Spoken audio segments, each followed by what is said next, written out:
Anything I spend to move up is going to be a what I can't spend on the finish. And we are back for another episode of Dead Last Cycling.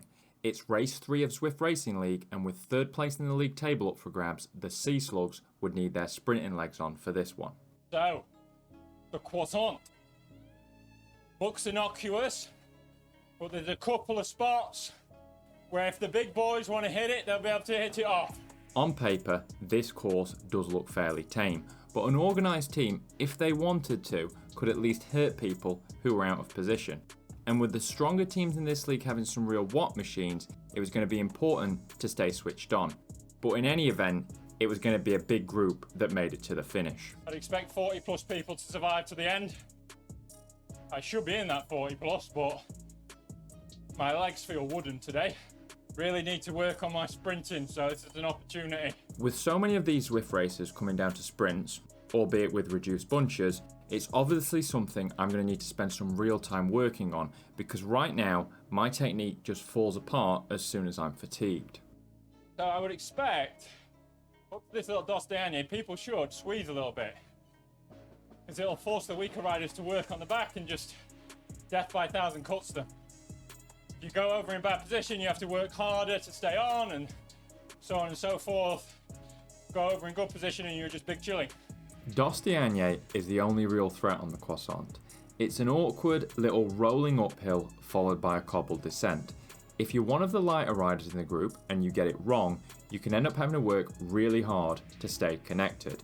Despite the peloton stringing out though, I was never close to being in danger, and realistically, I was already thinking about the finish. I think for this first lap, we liberally used the power-ups, but really want a draft for the final sprint.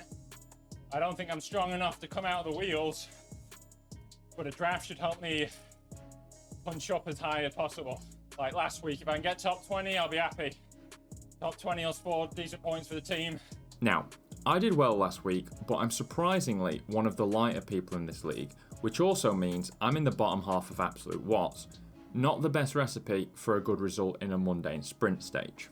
On that topic, I've got to say, it really seems like light riders, and I don't mean myself, I mean actually light riders below say 65 kilograms, are at a serious disadvantage in low cat ZRL races because of the way they do their brackets with seemingly random watt per kilo limits and no consideration for the upper side of absolute watts. Just a suggestion, compound score exists, use it, it's better. Rant over, and back in the race, I was up to my usual tricks. Right in the middle of the blob, everybody protecting me. That's how I like to see it, guys. Let me just strap some ropes to people and just pull me along. And this is pretty much where I would stay for the next 20 minutes. Nobody launched any attacks, no teams got organised, and everyone was content to meander around the French countryside. The pace wasn't easy, at least not for me, but it was a pretty dull affair to the point that at one stage I started to check out the wildlife. I could try to steer into the corners. Look at these creepy sheep, though. The hell? And we had people cracking questionable jokes. Very good, Andrew. Robertus, Rolko. 10 out of 10, mate. Pretty soon, it was time to switch on, because the last 3 to 4 minutes of this race were going to be all out. I'm saving this van boost for the sprint. So I'm not strong enough to come around. And because my legs don't feel good, I think it's going to be best for me. Since my legs effectively never feel good, quite why I feel the need to remind myself so much, I'm not sure. But the draft van was secured and things were getting to the pointy end. I'm about 3.5k. I want to try to stay in the front third, but I don't know, it's hard to manage. Especially without steering, it's hard to manage that. Bit of inexperience by me. Still in the grand scheme of things, very new to Zwift racing. Without steering, I really do find the balance of sitting in the front third a bit of a struggle.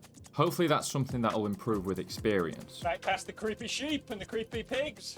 As everyone got distracted by the interesting decorations, there was a real lull in the group as people tried to get that last little bit of recovery before things kicked off. I was expecting the last 2 kilometres to be where the pace really heated up, with the last 1.5 being flat out.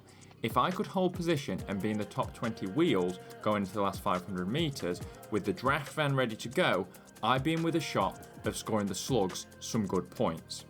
Gotta stay with the pedals here. Anything I spend to move up is gonna be a what I can't spend on the finish. Since my absolute peak power isn't the best, moving up late would be almost impossible for me. I needed to keep focus and hold position.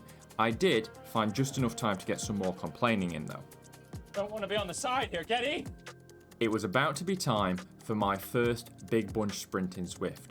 Most races I've done have always had a decent climb that has reduced the group, so I really wasn't sure how well I would do, but I knew my best chance would be to stay as close to the front as possible without actually leading the thing out myself.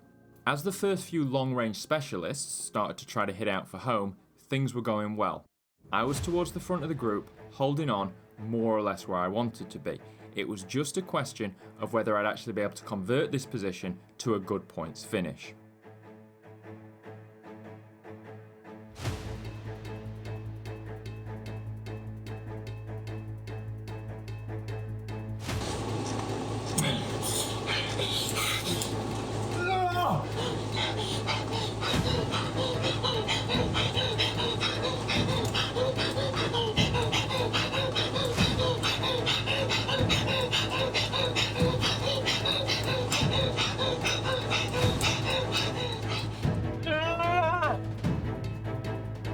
Overgeared.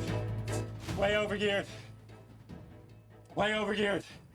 Whilst technically my actual sprint execution there was horrendous, having to shift one arm out of the drops to change gear mid-sprint, the positioning meant I was able to come home 7th, and with Chris 6th and the rest of the slugs putting in some strong performances too, we managed to come in 5th overall, and crucially ahead of the Velos, which moves us 1 point clear into 3rd with 1 race to go.